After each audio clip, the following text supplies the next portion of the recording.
Kau nak bayar hutang kau pun boleh, kau nak buat untuk masuk rumah baru pun boleh, duit tersebut. Atau kau nak buat saving pun boleh, tak ada masalah. Betul. So lepas tu menariknya, kalau dah rumah tu dah lebih 8 ke 10 tahun, kau boleh buat refinance. Okay. Ramai orang tak tahu benda. Sebab tu jadi kau bayaran kau tu rendah je. Instead of kau kena ingat, sebenarnya rumah ni dia panjang tapi rendah. Kau mampulah sebenarnya. Janganlah beli rumah di luar kemampuan kau. Jadilah orang yang logik. Kalau kau rasa gaji kau 2,000 nak beli rumah tak salah. Pergi sampai 500,000 melampau lagi kan. Untuk apakah yang dimaksudkan dengan refinance 8-9 tahun tu tadi? Jadi refinance ni macam kau nak dapatkan loan baru untuk rumah kau. Okay.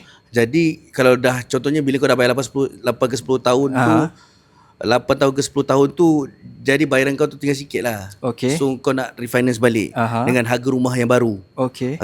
Kan bila rumah ni kan dia ada market value dia naik kan. Kalau market value dia naik, contoh daripada 300,000 ke 400,000 ke 500 lah. Kau beza 200,000. Kira kalau tak ada masalah, cashback kau 200,000 lah. Oh, kira daripada refinance itu kasar lah. Yes.